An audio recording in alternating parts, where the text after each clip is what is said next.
હવે વાત એક એવા વિડીયોની જેને લઈને હાલ બોલિવૂડ સિંગર સોનુ નિગમ ખૂબ જ ચર્ચામાં છે। એક તરફ સોનુ નિગમના ચાહકો આ વિડીયો જોઈને તેમની પ્રશંસા કરી રહ્યા છે, તો બીજી તરફ તેમને ટ્રોલ કરનારાઓની સંખ્યા પણ એટલી જ ઊંચી છે। સમગ્ર ઘટનાક્રમની વાત કરીએ તો મુંબઈમાં શુક્રવારના રોજ બોલિવૂડના લેજેન્ડરી સિંગર આશા ભોંસલેની બાયોગ્રાફીના લોન્ચિંગ માટે એક ખાસ કાર્યક્રમનું આયોજન કરવામાં આવ્યું હતું। સ્વર સ્વામીની આશા નામના આ પુસ્તકના વિમોચનના કાર્યક્રમમાં આરએસએસ નેતા મોહન ભાગવત તેમજ અનેક પ્રસિદ્ધ હસ્તીઓ સહિત સોનુ નિગમ પણ ઉપસ્થિત રહ્યા હતા। જો કે આ ઇવેન્ટને લઈને આશા ભોંસલે કરતાં પણ હાલ સોનુ નિગમ વધારે ચર્ચામાં છે।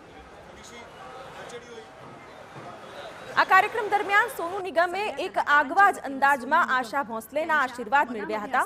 દ્રશ્યોમાં દેખાય છે તેમ સોનુ નિગમ પહેલા આશા ભોંસલેના પગને નતમસ્તક થઈને પગે લાગ્યા, ત્યારબાદ તેમણે આશા ભોંસલેના પગને પાણીથી ધોયા। આ સમગ્ર વિધિ દરમિયાન શાસ્ત્રોક્ત મંત્રોચ્ચાર પણ ચાલી રહ્યા હતા।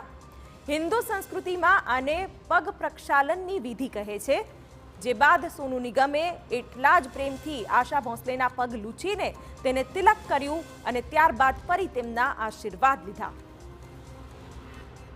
સોનુ નિગમનો આ વિડીયો હાલ સોશિયલ મીડિયા પર જબરદસ્ત વાયરલ થઈ રહ્યો છે।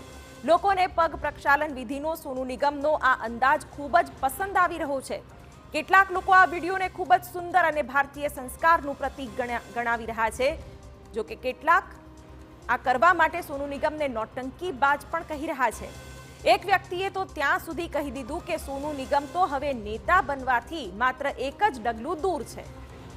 ગમે તે હોય, પરંતુ સોનુ નિગમે આશા ભોંસલેની પ્રશંસા કરતા જણાવ્યું હતું કે આજે તો શીખવા માટે અનેક સાધન છે, પરંતુ જ્યારે શીખવા માટે કશું જ ન હતું ત્યારે લતાજી અને આશાજીએ દુનિયાને ગીત ગાતા શીખવાડ્યું અને એટલે જ તો તેમના માટે આ ક્ષણ ખૂબ ખાસ છે।